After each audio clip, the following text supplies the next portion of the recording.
بسم اللہ الرحمن الرحیم اللہم صلی علی سیدنا و مولانا محمد وعلی آل سیدنا و مولانا محمد مبارک وسلم وصلی علیہ ومن یحتسم باللہ فقد ہدی الی صراط مستقیم۔ اور جو شخص اللہ کے دامن کو مضبوط پکڑ لیتا ہے تو اسے ضرور سیدھی راہ کی طرف ہدایت کی جاتی ہے۔ سامعین کرام، اس آیت کریمہ میں اللہ تعالیٰ کے دامن کو مضبوطی سے تھامنے میں راہ ہدایت کے حصول کی ضمانت دی گئی ہے۔ گویا تعلق باللہ ہی سے راہ ہدایت نصیب ہوتی ہے۔ آئیے اب اس بات کو سمجھنے کی کوشش کرتے ہیں کہ اللہ کا دامن تھامنے سے کیا مراد ہے اور اللہ کا دامن کیسے تھاما جاتا ہے۔ نیز اللہ تعالیٰ سے ایسے جو تعلق ہے وہ کس طرح قائم کیا جا سکتا ہے جو انسان کو راہ ہدایت پر گامزن کر دے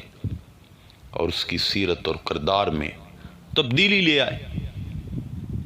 سامعین کرام، یاد رہے کہ تعلق باللہ کے مختلف درجات ہیں، لیکن ہم آج 3 درجوں پر بات کریں گے، کیونکہ اللہ تعالیٰ کی طرف سے اپنے انبیاء کرام پر نازل کردہ کتب میں مذکور اللہ تعالیٰ کے فرمان سے تعلق باللہ کے 3 درجات واضح ہوتے ہیں، اور صوفیہ کرام بھی ہمیں یہ 3 جو سبق ہیں وہ بتاتے ہیں۔ نمبر 1، تعلق باللہ کا پہلا درجہ یہ ہے من ارادنا اردنا، جس بندے نے ہمارا یعنی اللہ کا ارادہ کر لیا ہم اس کا ارادہ کر لیتے ہیں۔ تعلق باللہ کے اس درجہ کا مفہوم غنیۃ الطالبین میں ارادہ کے باب میں حضور غوث اعظم شیخ عبد القادر جیلانی رضی اللہ تعالیٰ عنہ کی طرف سے بیان کردہ مرید کی تعریف سے بھی واضح ہوتا ہے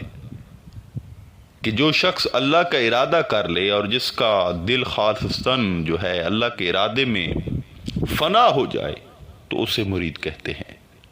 یعنی جب بندے نے اللہ کا ارادہ کیا تو وہ مرید بن گیا۔ سامعین کرام، اگر کسی پر اللہ اپنا کرم کرنا چاہے، اسے اپنی معرفت اور اس پر اسرار منکشف کرنا چاہے تو اسے کسی کا مرید بنا دیتا ہے، کسی مرشد اکمل اس میں مسمى کا مرید بنا دیتا ہے، جس سے وہ اللہ کی ذات تک جو ہے پہنچ جاتا ہے اور تعلق بنا لیتا ہے، اور جس کو وہ گمراہ کرنا چاہے تو اس کا کوئی ولی وارث نہیں ہوتا۔ جیسا کہ حضرت سخی سلطان باہو فرماتے ہیں کہ میں حضرت میرا شاہ محی الدین کا مرید ہوں، اور خاک پڑے ان کے منکروں کے سر پر جو ان پر یقین نہیں رکھتے۔ اس سرچشمہ ہدایت کا منکر گویا حیوان ہے، جو بھی ان کا مرید بنتا ہے وہ صاحب نظر ہو جاتا ہے۔ باہو ان کے غلاموں کا بھی خاک پا ہے کہ حضرت شاہ میرا رائے خدا کا ہدایت بخش رہنما ہے۔ یہ بات حضرت سخی سلطان باہو کیوں نہ کہتے، کیونکہ خود حضور غوث اعظم شیخ عبد القادر جیلانی پاک رضی اللہ تعالیٰ عنہ فرماتے ہیں مریدی لا تخف اللہ ربی اتانی رفتا نقل منالی، اے میرے مرید کسی سے مت ڈر، اللہ میرا پروردگار ہے، اس نے مجھے وہ بلندی عطا فرمائی ہے کہ جس سے میں نے اپنی مطلوبہ آرزو کو پا لیا ہے۔ اب مزید فرماتے ہیں بہجت الاسرار صفحہ نمبر 100 میں کہ مجھے اللہ کی عزت اور جلالت کی قسم، میرا ہاتھ اپنے مریدوں پر اس طرح ہے جس طرح زمین پر آسمان کا سایہ ہے۔ اگر میرا مرید عالی مرتبت نہیں، کوئی عبادت گزار تہجد گزار جو زہد اور تقوی والا نہیں، تو کوئی مذائقہ نہیں۔ میں تو اللہ کی بارگاہ میں عالی مرتبت ہوں، میں تو اعلیٰ شان والا ہوں۔ سامعین کرام، دوسری صورت میں اگر اللہ اس بندے کا ارادہ فرما لے تو وہی مرید مراد بن جاتا ہے۔ یعنی بندہ اگر اللہ کا طالب بنے تو وہ اسے مطلوب بنا لیتا ہے، اور جب بندہ مطلوب بنتا ہے تو بندے کو خبر ہو جاتی ہے، اس کے آثار سے مطلوبیت کی جو جھلک ہے وہ نظر آنی شروع ہو جاتی ہے، اور اگر اللہ کا محب بنے تو وہ اسے اپنا محبوب بنا لیتا ہے۔ مراد محبوب۔ دیکھیے کتنا خوش نصیب ہوں گے وہ لوگ جن کا تعلق باللہ اس درجہ کا ہے کہ اللہ تعالیٰ ان کے خلوص کو دیکھتے ہوئے ان کا ارادہ کر لیتا ہے، انہیں چاہنے لگتا ہے، ان کی طرف اپنی توجہ فرماتا ہے اور اپنے لطف و کرم کا چہرہ ان کی طرف کر لیتا ہے۔ ہم تو اللہ کے مرید بننے کی طلب میں رہتے ہیں، جبکہ اس کے کرم کی انتہا یہ ہے کہ وہ فرماتا ہے کہ اے میرے بندے، میں تجھے مراد بنانے کو تیار ہوں، لیکن شرط یہ ہے کہ پہلے خالصتاً میرا ارادہ تو کر، اپنے دل کو میرے ارادے سے جو ہے وہ معمور تو کر، اور پھر دیکھ میں تجھے مراد کا مقام کیسے عطا کرتا ہوں۔ وہ کرتا یعنی خود مقام یہ جو ہے عطا کرتا ہے، لیکن کسی کے وسیلہ سے، کس کے وسیلہ سے؟ مرشد کے وسیلہ سے مراد بنا دیتا ہے۔ سامعین کرام، جب بندہ اللہ کی طرف سے مراد کے مقام پر فائز ہو جاتا ہے تو ساری دنیا اس بندے کا ارادہ کرنے لگتی ہے، اس لیے کہ جب اللہ نے اپنا چہرہ شفقت اور چہرہ لطف و کرم اس بندے کی طرف کر لیا تو پھر مخلوق کیوں اس کا ارادہ نہیں کرے گی اور اسے اپنی توجہ کا مرکز و محور کیسے نہیں بنائے گی؟ نمبر 2،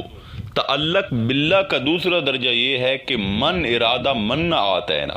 اور جس نے ہم سے کسی شے کا ارادہ کیا ہم نے اسے وہ شے عطا کر دی۔ حضور غوث اعظم پاک فرماتے ہیں کہ فقیر وہ ہے جس کا حکم تمام چیزوں میں نافذ العمل ہو، جب کسی چیز کو کہے ہو جا تو وہ ہو جائے، اس تصرف کا نام فقیری ہے، اور اس کا پریکٹیکل حضور غوث اعظم اور سلطان صاحب نے کر کے دکھایا ہے۔ مٹی کو ہاتھ لگایا تو وہ سونا بن گئی، مردہ کو زندہ ہونے کا کہا تو وہ زندہ ہو گیا۔ سامعین کرام، پہلے درجے میں بندے نے اللہ کا ارادہ کیا، اسے ہی چاہا اور اس سے فقط اسے ہی مانگا، تو اس کے بدلے اللہ نے بھی اس کا ارادہ کر لیا۔ جبکہ دوسرے درجے میں بندہ جو ہے وہ اللہ سے تعلق اس قدر عالی اور مضبوط ہو جاتا ہے کہ وہ اللہ سے کوئی بھی شے مانگے تو اللہ اسے وہ شے عطا فرماتا ہے۔ لہٰذا اگر بندہ اللہ سے تعلق اس کی ذات کی چاہت کا سوال کرے تو اللہ اسے جو ہے نہ صرف اپنی چاہت عطا کرتا ہے بلکہ اس بندے کو بھی چاہنے لگتا ہے۔ سامعین کرام، تعلق باللہ کا تیسرا مقام یہ ہے کہ جس کا ترجمہ ہے کہ جس نے ہم سے محبت کی ہم اس سے محبت کرنے لگتے ہیں، اور جس نے جو کچھ ہمارے پاس ہے اس پر قناعت کر لیا، یعنی وہ کہتا ہے کہ مولا جو کچھ تیرے پاس ہے میں اسی پر بھروسہ کرتا ہوں، تو اللہ فرماتا ہے تو ہم بھی اس بندے کے ہو گئے، اور جو کچھ ہمارا ہے وہ سب بھی اسی بندے کا ہو گیا۔ یعنی جس نے ہم پر اکتفا اور بھروسہ کیا اور پھر طالب و محتاج بن کر دائیں بائیں تکتا نہ رہا تو ہم اسی کے ہو گئے، اور جو کچھ ہمارا ہے وہ بھی اسی کا ہو گیا۔ اسی تصور کو علامہ اقبال نے یوں واضح کیا ہے کہ محمد سے وفا تو نے تو ہم تیرے ہیں، یہ جہاں چیز ہے کیا لوح و قلم تیرے ہیں۔ کنہ لاہو کی تفسیر اقبال نے کی محمد سے وفا تو نے تو ہم تیرے ہیں کے الفاظ میں کر دی، اور وما لنا کی تفسیر یہ جہاں چیز ہے کیا لوح و قلم تیرے ہیں کے الفاظ میں کر دی۔ یعنی اب ہم بھی اسی جو ہے بندے کے ہو گئے، اور جو کچھ ہمارا ہے وہ بھی اسی کا ہو گیا۔ یہاں پہنچ کر بندہ خدا نہیں ہو جاتا لیکن خدا سے جدا بھی نہیں ہوتا، اور یہاں پہنچنے والا غیر اللہ نہیں ہوتا۔ اس سے کچھ طلب کریں گے تو وہ غیر اللہ نہیں ہوگا۔ غیر اللہ تو وہ ہے جو خدا سے جدا ہو جائے۔ اب جس کے بارے میں خدا خود یہ کہے کہ جو میرا ہے وہ اس کا اور جو اس کا ہے وہ میرا ہے، تو غیر اللہ جو ہے وہ کہاں سے ہو گیا؟ تو آخر میں دعا ہے کہ اللہ تعالی ہم سب کو جو ہے اپنے تعلق خاص سے نوازے۔ انشاءاللہ تعالی ملتے ہیں ایک نئے موضوع میں، تب تک آنے کے بعد